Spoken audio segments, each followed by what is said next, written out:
Hello, everyone, and welcome to another episode of The Arena, a show about mortgage, real estate, and the boots on the ground making it happen every day. Today on the show, I have Gladys David. Gladys is with Legacy Group International, which is part of EXP. Welcome, Gladys. Thank you. Gladys has 28 years experience. You've been in corporate. You were a corporate field attorney. Corporate attorney. Oh my God! Don't upset her. And then 16 years. Yes. You've been in real estate. Been in real estate. I had a dual career. And I would say you started off kind of on your own, for your own, right? Absolutely. I started out in investments. That was my passion. That was what I was looking for, to get into investments, not necessarily to be an agent. And I tripped into becoming an agent later. You're like, well, if I can do it, I can show other people to do it. You know what? I really enjoy the aspect of the investing side of the business, getting to know what was needed for a home. I enjoy fixing and flipping, wholesaling, bird dogging. But eventually, I did hang my license somewhere to start doing real estate transactions. And when I did, I acquired clients such as PNC, Wells Fargo. Oh, you went right for it. I did. And I got into the heavy stuff, the stuff that I really like doing, the complex transactions, the foreclosures, the pre-foreclosures, the probates, and having that legal background absolutely helped with those transactions. So I loved it. And it's been a dual career. And in 22, I decided, you know what, it's been a great ride. And so now I'm focusing on real estate only. I'm a real estate coach, author, and speaker, and I work with other agents to get them onboarded and get them on the right track. Oh boy, we have a lot to unfold here. We do. So let's start with what everybody thinks about, which is the investment side of real estate. I think that very few agents, at least that I personally know, invest themselves. It not only takes a lot of know-how, but it takes money. It does. And, it's just something where I wanted to go into what got you started in real estate investing. What did you kind of discover by doing it? And then how are you now coaching your buyers, your sellers, into doing the same thing that you did? Sure. That's a great question, Matt. So what I decided to do was I started to look at my corporate career and said, you know what? At some point, I'm not going to be able to continue to do all the travel that I did, because I represented large corporations, large manufacturers, pharmaceuticals, cookie companies, Nabisco Craft. I did all of that. But I traveled a lot, and I started to look at my life differently. And when I became a mother, I started to think of an exit strategy. And someone gifted me a Rich Dad, Poor Dad class. Yes. Yes. They did. And when they gifted me that, I went to one of those 3-day, 1-day webinars, seminars, I think it was in person. And I fell in love with what I heard. It was that exit strategy of what I was looking for, of how can I transition out of my corporate life while I still had the income. But you hit it spot on. I had to invest in myself. And I found that the investing in myself was what was going to pay off. So I went straight to hiring a real estate coach. I love this, by the way. I love how this is how we're starting out, because listen, even if you're buying a house for your family, oh my goodness, in the back of your mind, it's always, what kind of an investment is this? Yes. Typical person, especially in corporate America, they have their 401k. Yep. A little bit of savings. Yep. That's pretty much it. That's it. Okay, so when you're talking exit strategy, there is none. It's, I'm going to work until I'm 65. Right. I'm going to collect Social Security, maybe. And then Maybe. And then I have whatever's in the 401k. And hopefully the markets were nice to me over the years. And let me tell you, get this, Matt. I was in mergers and acquisitions and divestiture. So I saw a lot in my years of fly here because we're merging, fly here because we're divesting. And I had the question to ask myself, who's deciding my future? Because I'm sitting down with human resources and they're executing who gets to stay, who gets to leave. And in the back of my mind, who is deciding where Gladys gets to go? So I decided where Gladys gets to go, and I invested. and I invested in myself first to get the education, because that's the first step you need, is to get the education. Whether I'm working with a student or whether I'm working with the seller or the end buyer, I must educate someone. So bringing them into the conversation of having that educated conversation with them, it doesn't matter if it's investing, it doesn't matter if it's selling your home or buying a home. You need to have that right education. And I made sure that I educated myself very well. So we talked about this before we came on the show, and the whole reason I did this show is because I wanted people that had the experience, they had the knowledge, people that could then tell the buyers and all the clients out there that are just looking for the right information. Yes. And what do we have now? We have Google University. Graduated. Yeah. And that's really it. And I think that when people say, oh, I'm going to do my research and see what I want to do, well, I want to buy, I want to sell, I want to get into investments. Right. And they just find themselves on TikTok. They find themselves on Instagram, and they're like following, and they don't know these people. I'm going to say a lot of these influencers. They don't know. By the way, I see these mortgage people, these real estate people, and you know what I do? I have software that looks up their production. And I'm going to tell you, a lot of them should not be given any advice, Gladys. They should not. But it takes not only the investing in yourself, but then executing it and learning from the mistakes and years and years and years of just figuring it out. Right. And it seems like that's what you've done. And now you're giving that knowledge, it seems like not only to your clients, but also agents.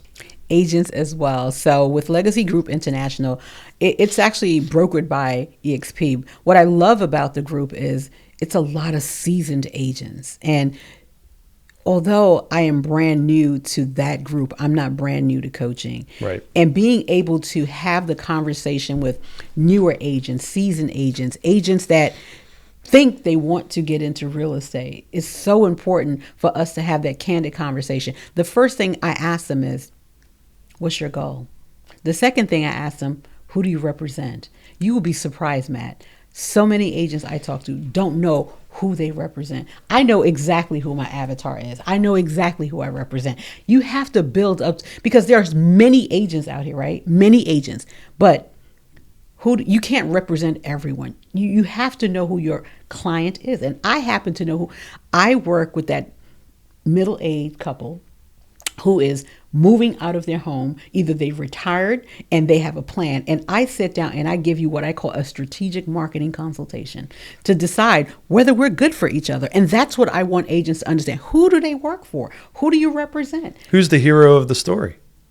It's not me. That's right. It's not me. At the end, it's the with them. What's in it for them? Yes. It's not me. Yeah. I don't want to come across as the hero. What can I do for you is what I say to them. What can I do for you? And when I go into that consultation with that client or with that student, I want to know, what can I do to get you to where you want to go? It's amazing. And you're absolutely right. A lot of people that are trying to brand themselves and talk on platforms like social media or whatever, right, they tend to talk a lot about themselves. That's right. You know, I've sold this many houses. This is why I'm great at what I do. This is what I know. And don't get me wrong. That's great. That's very good. But how's that going to now translate to helping the person watching it? That's right. Now, we talked a lot about most people have little to no savings. Right. Most people are paycheck to paycheck. That's right. And besides a 401k, the only investment, the only equity they have is the equity in their house. That's right. That's the majority of the wealth That's created. Right. And just out of this market, that's the silver lining. So if there's someone like you were talking about, you're someone that has owned a home for several years. Yes. You're now looking to downsize maybe, yeah, or just relocate. Yeah. Well, now how do you take the equity and that wealth that you have and make that work for you? And now what are you going to do with it? Right. And so I know a lot of people come to us, they go, well, we're just going to dump it all into one property, pay cash for it, call it a day. Mm. But there could be other things that you could do with it, right? There's a lot of other things you can do with it. Let's talk shop. Let's absolutely have a little fun. Because, how do you diversify that? How do you make it so that now that money's working for them by investing along with maybe also downsizing and buying a primary? That's right. Let's buy something that's going to give us passive income too, besides dumping all that money. Oh, I don't want a mortgage. Those are the people I work with. Those are the people that come to me and say, well, I'm selling, I'm leaving. Okay, great. Or I'm selling, I'm retiring. Okay, great. What's the end game? So we should consider passive income, because you're not going to have the job anymore. So you need to make sure you have that passive income that you're building as you collect your Social Security, as you work on getting that 401k. You have to have something to fall back on. I don't want to be a landlord. There's a lot of smart ways to do this. And that's where the education comes back in. What I'm sharing with you is that I will show you. And so that's the value I bring. Let me show you how to do this. Let me tell you how we can do this transparently without you being the person in front of it. How about getting a property manager? How about doing that? There's so many ways that you can generate that cash flow so that you're not depleting all that money by not having a mortgage. If that's what you want to do, great. I'm sure, that would not be good for you, but at the same time, if that's what you want to do, not have a mortgage, then I can show you how to have a lower mortgage, still have that tax write-off, right? Well, let's look at a scenario. So you sell your house, you have $300,000. Right. All right. Which, by the way, is the average equity in our area that people are sitting on right now. Yep. It's about $300,000. We have $35 trillion right now in this country in equity alone. So a lot of equity. Okay. Lots of equity. So you take that $300,000. What are you going to do with it? One, we get you pre-approved, and we know what do you qualify for, what neighborhoods you want to be in. You do your buyer's consultation. Right. Now we know. Okay, what's it going to take out of pocket to comfortably be in that house with a strong offer, right? Let's make sure the offer gets accepted. And then what else are you going to do? Okay, maybe it's $150,000 out of pocket, which no PMI, good payment, you're good. Right. Now, what are you going to do with that other $150,000? You can invest it. You can give it to a financial guy, and my financial advisors love you. But then there's also a way that, what if you buy a duplex? Even just a single family condo, something like that.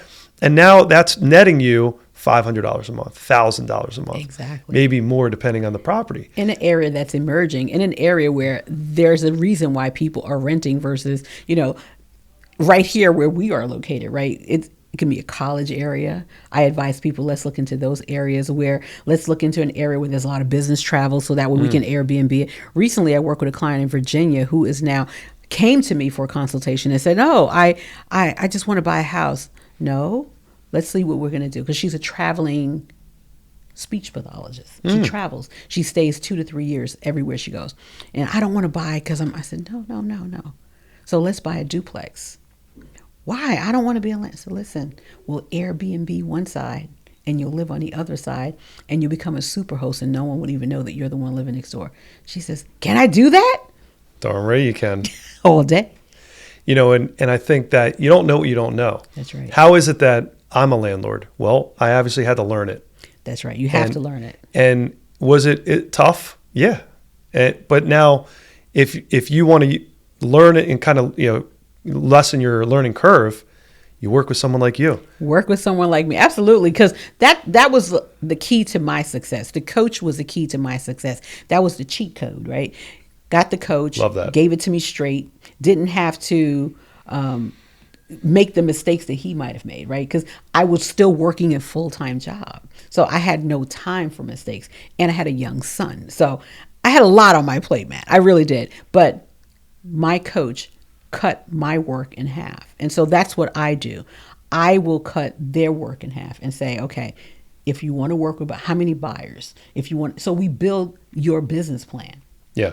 And we work that plan. And how many sellers? Do you want to build your business working with first-time home buyers? Do you want to work with transitioners? You have to have that understanding.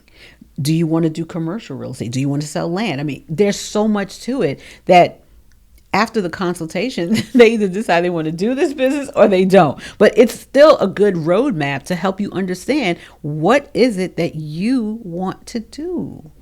Yeah, and everyone's different. Yes. So, and I would say, for people watching this, maybe you're younger, you just had kids, you're going to have kids, you're settling down. You might think, again, I'm just going to buy that nice single family property and we're going to call it a day. Well, for me, I did that when I was in my 20s, right. And it was an albatross around my neck. This payment, no matter what, I had to pay it. You had to pay it. And if I could do it all over again, I would have bought a multi-family property. I would have lived in the one because I wasn't married at the time. It was just me. You didn't need the single family space. I didn't need all that room. I'll go party at somebody else's house. That's right. And then I'll come back to my little one bedroom In the meantime, I'm living rent or mortgage free. Mortgage free. You know, and that's huge. Now I could have saved up more money quicker. Then I could have bought another property. Then I could have bought another property. By the time I finally settled down, I could have had several units. That's actually what I did. I actually bought a duplex by mistake. I didn't know I was buying. I moved from New York. And Sure. I moved to New Jersey, and I moved to Jersey City. And I didn't know anything. You know, I saw an ad, and I said, okay. They said it was a 2-family home. So being a New Yorker, okay, whatever. I lived in a garden. There was a garden apartment, 1 bedroom, 1 bath, living room, dining room, wash and dryer stackable. Above me was a duplex. It was 2 bedroom, 2 bathroom. That's a good duplex. It was a great. I still have it. So here's the thing. I bought that house not having all the information. I was a young girl, but I saw an opportunity. The loan officer I worked with was incredible. He walked me through the entire process. I didn't even know what a down payment was. I was 19 years old. Oh my God, you bought your first property at 19. I was 19. So I didn't know what I didn't know. That's incredible. So he walked me through the process. I didn't know what a closing cost was. I didn't know what any of that was. I didn't know how to sit down and work with a loan officer. He walked me through. Great agent, had everything all in-house, had a lender right there for me, walked me through it. I became a landlady not knowing I was a landlady because I just had people, they rented it out for me and they said, you know, this is how much you should collect. They're going to pay you every month. That is a great way to get into, that's another strategy. Buy and live in and then rent out. That's another strategy that I tell people all the time. We need that, you know. So why would I do that? Well, first of all, I'm in college. I didn't need all that space, but yet it made sense, right? So it makes a lot of sense to teach people not only what I know, but what I have done and what I continue. I'm still in production now. I'm still in production, listing homes. I'm still working with foreclosures. I'm still doing short sales. I do probates. I'm still in investments. I like to buy land and build on. So I do all things together and say, what's my focus? All things real estate. All things real estate. I love that. So whether you're just getting started, whether you are downsizing, you're out of your starter home, you want to find something else, whether you know whatever phase in your life is, seems like you kind of have it covered. I have it covered, and you know I'm wearing a shirt, the real estate problem solver. I didn't give myself this moniker. This moniker came from someone actually saying, you know, you're a problem solver. Did you know that? I said, no, I didn't know that. It's because I take on those transactions that many will not touch. Short sales are not easy. Pre-foreclosures are not easy. But yet, I don't back away from the work because I know at the end, it's not about what I'm actually making. It's about what I'm actually doing for my client. And I do work very hard for my client. I really do. And they get the results and they become like family members because of the work that I've done for them and referrals. And then here comes the sphere, you know, work with Gladys, you know, she does the hard work. And so I've built that reputation and that's why I'm known as the real estate problem solver. Well, we talked earlier about really there's 2 types of agents, 2 types of lenders, really 2 types of anyone in sales. Yes. The ones that are transactional. Yes. And the ones that are relationship. And I always said if there's ever a residual in what we do, it's the relationships we build along the way. Absolutely. Because certain people like financial advisors, for example, the more people invest with them, the more they make. Yep. And then over the years, I remember I interned at a place called Northwestern Mutual out of college. I remember and the owner in Princeton pulled me over and said, Matt, this is a get rich slow scheme. And I said, well, I just want to move out of my mom's house. I was like, how slow is this? And he's like, well, by the time you're 40, you'll be making really good money. I'm like, 40? I sound like an eternity. So old. I'm like, I'm basically, retired by then. A little did I know. And so I was like, forget this. Right. And then I got into mortgages because at the time in early 2000s, it was transactional. Right. I could go in, they gave me leads, I closed the leads, I made money. But I didn't care about the relationships. Nope. I just churned through. Well, that all changed. And now here I am, the slow scheme again. Yep. But I got to tell you, I love it. And it's more rewarding. It's more rewarding. And really everyone that gets referred to you, they're coming from someone who knows that they're trusting you with their friend, their family, people that really need that information that they can't find on the Google University. No, you can't get this on Google. No. 16 years building this out, my friend. No. This is not Googleable. No. And so I think that it's such an amazing thing to be in your situation where you're focused on the relationship, because we live and work in the same areas they're going to be living and working. Absolutely. If you see each other at the store, at ShopRite, that's my reputation. You didn't do right by Don't work for her. It's going to get a little awkward. No. And that's why, my business comes from referrals, people I have sold for, and they come back, which is nice. Clients return. Hey, I'm selling another property, or hey, I'm buying another property, and that's good. Or my cousin or my family. It's that kind of business. Now, you don't stay sustainable that way. Of course, I'm acquiring new clients all the time, but once I get you, you're like a family member for life. So you don't just get to walk away from me. I remember anniversaries, I remember birthdays, and I remember the important things that's happening. A client of mine recently reached out to me and said I sold his home, relocated to Pennsylvania, and he reached out to me about something that he saw on his closing sheet. And he says, "I'm sorry to bother you." Bother me? I still have the information, so I was able to answer his questions. But the fact that he was just able to pick up the phone and call me, that's relational. That is amazing. I wanted to, when you sit down in the start of a relationship and you're just meeting a client for the first time, what is it about that meeting that you do that you feel is a little different, and how do you approach setting the expectations properly there? Absolutely. So, of course, by the time I do sit with you, either at the dining room table or wherever I usually sit with meeting you for the first time, it's actually not a first time, because I do now, because we have the power of technology, I have a phone conversation with you. I have a Zoom meeting with you. So by the time I sit in front of you, it's like we're just old pals hashing out some things. And you know what? The things that we're hashing out is, at the end of the day, I already know the size of the home. I already know, because I've done my research. But what's different is I'm sitting there talking to you and preparing for us. So now it's not a me thing, it's a we thing. And then we're talking about, the plan that we have in place, getting you to that grandchild in Arizona, getting you to Pennsylvania to that retirement home. How do we put the plan together? I usually show up with a project plan and say, here's how we're going to get from point A to point B, and here's what I am going to do while I'm getting you packed out. I actually have people that I work with that will pack your home for you. See, I'm offering you a service. I'm just not going to put a yard sign.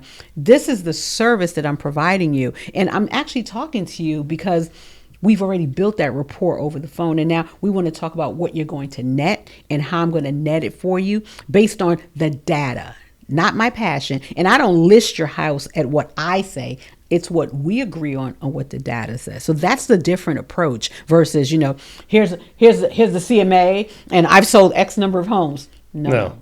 Just trust me. I know what I'm doing. I think that people just want to know why. They want to know the why. Yeah. And I think too many people that have been doing something for a long time just tend to bark orders at them. Mm-hmm. And so this is what we're going to do because I said so. Because I've been doing this 30 years, right? Nope. And it's a little condescending. And I think that, look, people, they might not know what they're doing, especially in real estate, they're still new, but they want to know why. What's the method behind your madness? Why are we going to list it here? Why are we going to take this approach? Why are we going to offer that amount? Right. What are we going to do with all that equity? What's the game plan, and why are we doing it? Right. And very few people can really go into the why effectively. Exactly. And I'm here to protect your equity and get you every piece of that equity. So I represent you as your seller, right? So I'm going to protect your equity. And I have to share with you, most of my clients don't even want me to do dual representation. They don't. Because they know that I am going to fight hard for them. But at the same time, I appreciate my buyer's agents too. I absolutely appreciate my buyer's agents because at the end of the day, we absolutely need our buyer's agents. Talk about relationships. Yes. How many bridges were burned over the last few years? Quite a few. Quite a few. Look, it's been a seller's market. It still is. Yes. I think a lot of people watching this that doubt the future of real estate, they think there's no way that values can keep going higher and higher and higher. There's just no way.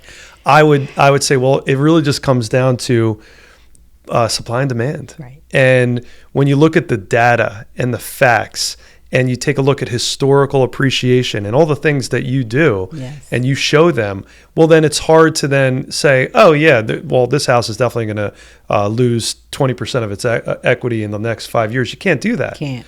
I also think that, and wanted to get your take, because you're all over New Jersey. I am. And so there's a theory that I have, which is since COVID, and really for a while now before that, the location is mattering a little less. North Jersey around New York appreciated far greater quicker, right? And the houses up there have always been more expensive. Always. Southern New Jersey, I felt like they've always been lagging behind. We're catching up though. So with someone's perspective of down in Southern New Jersey or certain areas of the state where now all of a sudden it's seemingly these houses are up 20-30% in such a short time, the perception of the North Jersey buyer going, hey, I have a 3,000 square foot house that's going for $1 million in my town, but that same exact model, same price or same square footage, right. With a bigger lot in a nicer neighborhood is half as much in South Jersey. That's true. What's your take on what's happening in New Jersey, specifically north versus south? Well, here's the thing. Like you said, I'm all over New Jersey. So we still see multiple offers, 5-figure above asking in the northern side of New Jersey. And it depends on where you're bordering, right? So bordering the George Washington Bridge side of, New Jersey versus certain highways, we're still seeing that. What I'm finding is that our sellers, our buyers coming in from that side, they consider this much more affordable housing because they get more for their money. Mm-hmm. We sold a house in Vineland, New Jersey to someone that was relocating, not even from that far up. It was in Perth Amboy. That's like the central part of New Jersey, because they were able to get a 3,500 square foot home for under $500,000 in Vineland, New Jersey. So they get more bang for their buck out here. And a lot of them are selling something. Let's say they bought their starter home in 2017, 2018. Mm-hmm. They might be sitting on $500,000 in equity, right? They're cash buyers. And they're cash buyers. So buyers. I feel like anyone watching this, listening right now, that's thinking these houses are overpriced. No way this can keep going on. All you got to do is look up north. It's still going to keep up. Look at these other markets. Yes. That taxes are higher, price points are higher. Yes. And for someone that doesn't really care about the location that much, maybe they're going in the office one day a week, maybe now no days a week.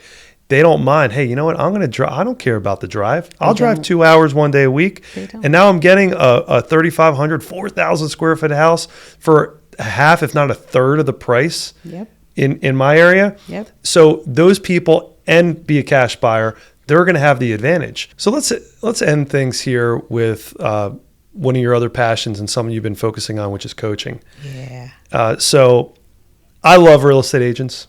Thank you. Real estate agents right now are getting a bad rap. I can't even believe, since the lawsuits started, the amount of comments that I've read online and news articles. It's really been just eye-opening at the perception of what a real estate agent does. I know. I saw one comment that stood out saying, can we just normalize calling them used home salesmen? Wow. Or saleswomen, like a used car salesman? Isn't that terrible? Just the perception. There's really the bottom line is they don't see the value. They don't see the value. We have the Zillows of the world. Zillow really just wants to create these iBuyers where they list the property like on Amazon. Mm-hmm. You go, you look at the pictures, they give you some stats. You have a buy now option. They do the financing for you. Maybe you do a tour. Who's going to give you the tour? Who knows? Who knows? Who's going to do the inspection? Who's going to negotiate? But they want to just create it, like everything, just make it transactional. Right. And it's not. It's your home. And we talked, it could also be a great investment. But what experience is behind the iBuyer people? Right. Really, what are they getting paid? I hate to say it, but if you have an agent making $50 to show you a house, are they really going to sit down and talk to you about, all the ins and outs and take the time to explain to you this property and the neighborhood and everything that you do? No. So when you're coaching agents now, Yes. what are you focusing on how to better prepare them for the future that's coming at us right now? Absolutely. So when I'm working with a buyer's agent, the first thing I want them to do is make sure they understand their value. What value are you bringing to the table? That's what's going to differentiate you from the Zillow buyer, right? So make sure that we are having a consultation with your buyers. And in that consultation, they have to sit with the loan officer. That's very important. That's educational for that buyer's agent. You want to work with someone who's not pre-qualified, but pre-approved. Love that you know the difference. Got to give them the language, right? You have to understand between pre-qual and pre-approved. So are they pre-approved? At what price point? Start working with them by sending them homes that you have agreed on, that they want to see. Make sure that you're explaining to them what they're going to need. So I break it down to them. What is a down payment? I have a PowerPoint presentation that I share with a buyer's agent, especially a new agent, because now you just came out of real estate school, remembering all these laws. Now it's time to apply the real thing. So make sure, here's a buyer's consultation. You have to sit with someone to understand what type of home, all of that. Do the PowerPoint with the client. Done with you the first time. Next time you do it on your own, make some mistakes that you'll be able to get corrected with a coach.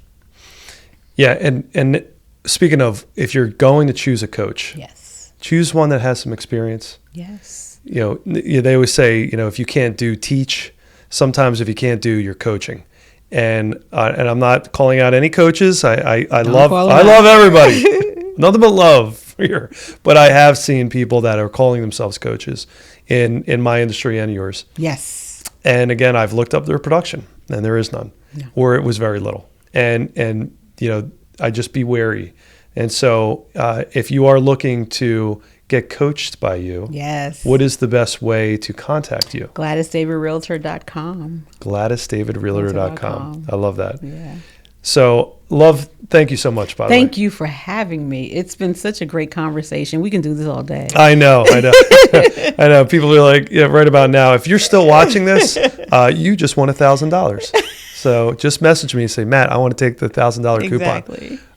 No, but it's so nice to talk to somebody that understands investments and just multifaceted instead of just focusing on one thing. Absolutely. Because really, it's an ever-changing world right now that we're in. Yep. I know in general, but specifically in real estate. Yes. But that could be a great opportunity. It is. I always look at it as an opportunity. It's an opportunity. And I'm always a positive person. Glass is half full. So half full. You're an agent. Well, I don't even know the stat. I think it's like 60% of agents are out of the business. What are they doing? They are out. Oh. And no, look, when the rates come down and the next wave comes in, they'll be back. They'll be back. But then by then you have a brand. Now you have an established database. Right. Now you have a reputation. And that is something you cannot buy. You can't buy that. It has taken me some years to get to where I'm at. And I'm really proud of the work that we have done over the last 16 years. And I know that, more is to come in 2025 from us. Can't wait. Well, again, you want to reach Gladys? It's Gladys David Realtor.com. And until next time, you guys have a good one. Bye-bye.